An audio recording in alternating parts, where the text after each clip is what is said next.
Fala pessoal da família Tricolor, sejam bem-vindos a mais um vídeo aqui do canal do Barbudo Tricolor. Eu sou o Oscar e hoje eu vou falar para vocês as últimas notícias do São Paulo atualizadas. Vou falar sobre o escândalo aí do Raí, que deve se pronunciar, eu espero que se pronuncie. E vou fazer uma análise tática da equipe do São Paulo e explicar para vocês por que o São Paulo, com contratações caras, com jogadores talentosos, não consegue dar certo, pelo menos até o momento.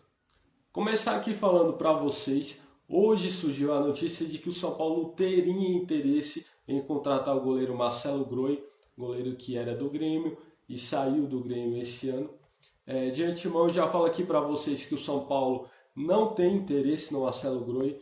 O interesse do São Paulo é realmente em comprar o Thiago Volpi, que está emprestado ao São Paulo e que hoje, com a atualização do dólar, está em torno de 19 milhões o valor da compra do goleiro Thiago Volpi. Sobre o lateral direito, e aí eu quero colocar um ponto negativo para o seu Raí, São Paulo continua atrás de uma oportunidade de mercado. Como eu falei aqui para vocês, o Alan Benítez é um jogador que o São Paulo negocia, mas se o Alan Benítez não quiser receber o teto salarial do São Paulo, o negócio não vai para frente. São Paulo basicamente quer um jogador que seja oportunidade de mercado e que seja um jogador bom, ou seja, um jogador bom que esteja encostado em alguma equipe que aceite emprestá-lo para o São Paulo, que o São Paulo pague um salário baixo. E aí o ponto negativo para a nossa gestão, que está pagando metade do salário do Diego Souza, paga em torno de 400 mil pro Bruno Pérez e paga um salário absurdo de 700 mil por mês pro Jusilei, que é um jogador que o São Paulo não utiliza e não vai utilizar. Por que eu falo um ponto negativo para a nossa diretoria? O Bruno Pérez ele já deixou claro que se o São Paulo quiser, rescinde o contrato e ele volta para Roma. O Jusilei, o São Paulo deveria rescindir o contrato. Não é ficar esperando que o jogador vá para outra equipe, negocie com outra equipe. Não tem quem queira o Jusilei, muito menos por 700 mil por mês.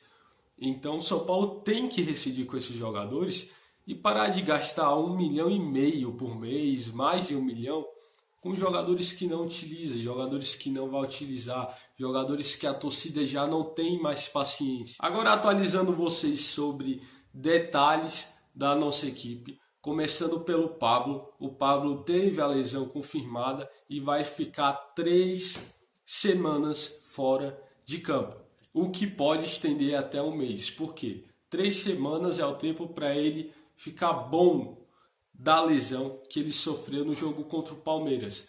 Porém, por precaução, pode ser que o São Paulo estenda até fechar as 4 semanas, um mês para ter o Pablo de volta. Outra notícia que temos nos bastidores do São Paulo é que a comissão técnica está tranquila em relação à lesão do Pablo. O Cuca entende que não perde muito usando o Raniel na posição de centroavante. Aliás, ele gostou muito do Raniel jogando nessa posição, por mais que a torcida esteja criticando o Raniel, porque acha que se o Raniel tivesse feito aquele gol, a gente teria ganho o clássico. E de fato, foi uma chance clara, o jogo ainda estava 1-0, 2-0 ali. Realmente poderia ter matado o jogo. Falando agora sobre o nosso diretor de futebol, o Raí. Ontem, no programa do Fox Sports, o presidente do Corinthians, André Sanches, entregou o Raí. Falou que o Raí, durante a Copa América, teria se oferecido à seleção brasileira. Isso repercutiu muito. Na verdade, a parte da torcida do São Paulo ficou receosa com isso. Outros falaram que não era para acreditar no presidente de um clube rival. Mas eu já tinha comentado que o André Sanches ele não iria falar isso da boca para fora porque é um negócio grave. Então, por mais que a gente não goste do presidente do nosso clube rival, ele não é mentiroso. Ele não mede as palavras quando vai falar e solta uma dessa de vez em quando. E hoje se confirmou, realmente o Raí, para quem está ali dentro do São Paulo, sabe que o Raí se ofereceu sim à CBF, ele se ofereceu para o cargo do Edu, enquanto o Edu ainda fazia parte da CBF durante a Copa América. Além disso, ele também teria se oferecido ao Paris Saint-Germain. E aí um seguidor falou para mim o seguinte: o Raí, ele não precisa se oferecer para o Paris Saint-Germain porque ele tem moral lá. Ele tinha moral enquanto jogador. Como diretor, ele não tem nada construído, ele não tem uma carreira. Então, sim, ele se ofereceu para o Paris Saint-Germain para trabalhar lá junto com o Leonardo. Outro ponto polêmico dessa história é o seguinte: o Raí ainda não se pronunciou. A gente espera que isso aconteça hoje. Mas o Marco Aurélio Cunha saiu em defesa dele. Em um post dele no Instagram, ele postou, na verdade, uma conversa dele com o Raí. Essa conversa, de acordo com o Marco Aurélio Cunha, foi conversa de tempos atrás. E o que eu quero falar em relação a isso? Foi durante a Copa América, ou seja, foi quando explodiu por ali que sairia o Edu e sairia também o Tite. O Tite acabou não saindo. Então, ou seja, ele viu a oportunidade e se ofereceu para o cargo. E outra coisa, se o Raí tivesse esse plano realmente de se oferecer à CBF, ele não ia confirmar para o Marco Aurélio Cunha isso pelo WhatsApp. Vocês sabem que hoje uma conversa dessa pelo WhatsApp é facilmente vazada. Então, ou seja, seria um risco enorme para ele.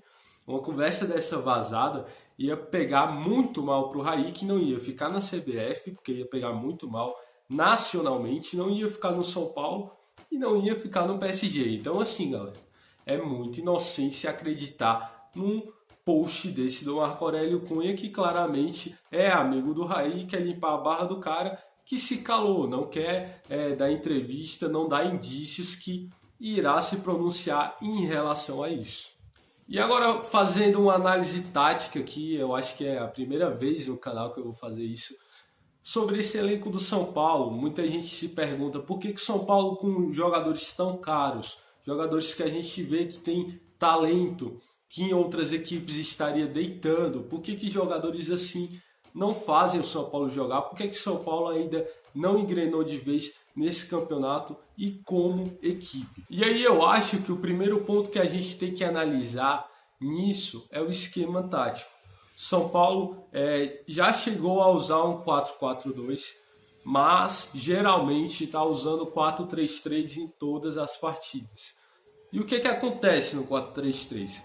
Você precisa que os pontas voltem para marcar e depende muito também de como os volantes vão funcionar, como é que o meia vai se comportar em campo, se o meia vai ajudar os volantes muito na marcação ou se não vai, se os atacantes, esses pontas, voltam para ajudar os laterais, a característica dos laterais. E aí eu começo pelo lateral, o lateral esquerda, a lateral esquerda que, para mim, esse lado esquerdo do São Paulo é o que mais sofre, esse lado esquerdo do São Paulo é o que mais deixa a desejar, que é o lado do Reinaldo e do Alexandre Pato. O Reinaldo, como a gente sabe, não é um jogador que marca muito bem. Inclusive, contra o Palmeiras, ele sofreu com o Scarpa e sofreu muito com o Dudu. Desse lado, ele não consegue marcar direito.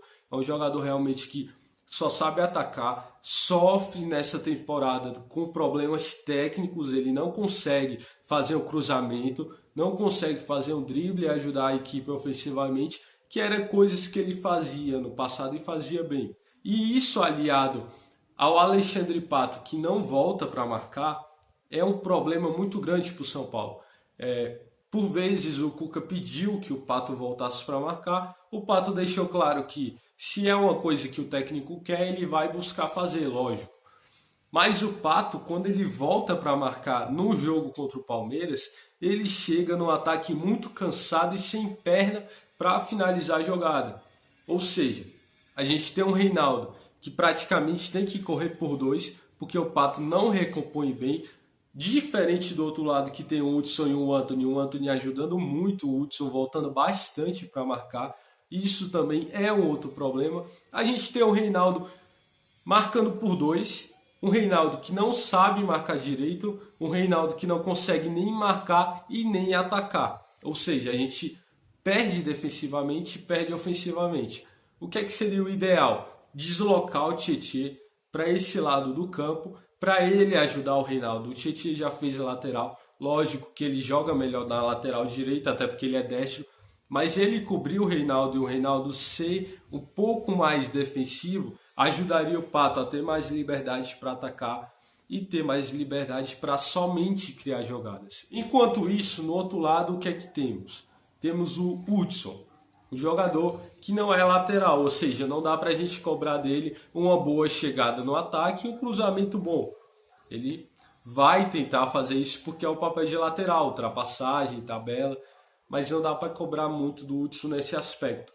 Além disso, é um jogador que já demonstrou que não tem gás para jogar o jogo inteiro na lateral, ou seja, quando chega ali nos 20, 30 minutos do segundo tempo, ele já está esgotado, cara. Ele já está esgotado, que praticamente vai obrigar o Cuca a toda a partida, quando chegar nessa faixa de tempo, ter que substituir o Hudson para colocar o Igor Vinícius ali para não perder em fôlego, não levar desvantagem nisso.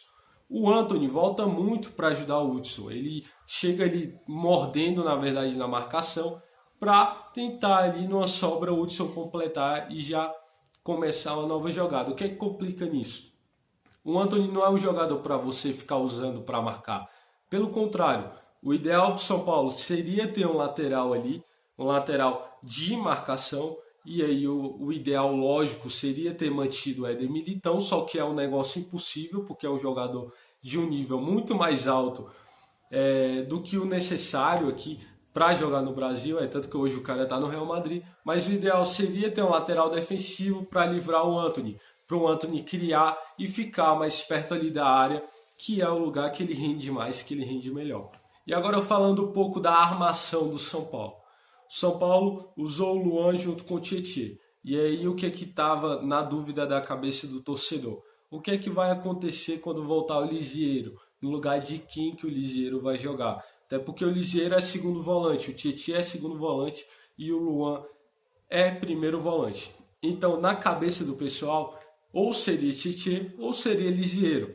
E aí uma informação que eu tenho aqui, vou dar primeira mão para vocês, é que o Lisieiro e o Tietê vão jogar juntos quando voltar de contusão o Lisieiro. Por quê? O Cuca, ele quer mais qualidade nessa saída de bola e uma chegada no ataque com mais qualidade. Ou seja, ele vai usar o Tietê, que é segundo volante, o Lisieiro, que é segundo volante, e ainda tem o Hernanes, que jogou por muito tempo com o segundo volante e tem essa característica de marcação. Ele consegue ajudar na marcação, ou seja, seria 3 jogadores que não marcam tanto, mas como são 3, ajudaria muito no meio campo, na parte técnica e na parte de marcação. Mas na minha opinião, aqui do Barbudo, eu acho que o melhor para o São Paulo hoje seria jogar num 4-4-2. Por quê? Teríamos 2 volantes ali postados na frente da zaga, protegendo mais a zaga. Você poderia segurar mais os 2 laterais. Você teria ali para armar o jogo à frente dos 2 volantes o Pato e o Hernanes. E ali no ataque você teria ou o Pablo e o Raniel ou o Pablo e o Antony. Eu acho que dessas duas maneiras o São Paulo fica com jogadores mais letais perto do ataque. E no 4-4-2, quando você recompõe em bloco. Não é muito igual ao 4-3-3, que você tem que abrir os pontas para atacar. Os pontas, eles ficam mais pelo meio. Ou seja, quando a equipe recompõe, você não precisa que o jogador se desloque lá da ponta para vir para o meio para descer. Você só precisa que a equipe desça em bloco e ocupe espaço. Por isso que eu acho que é uma tática melhor. Você vai sobrecarregar menos o Hernanes.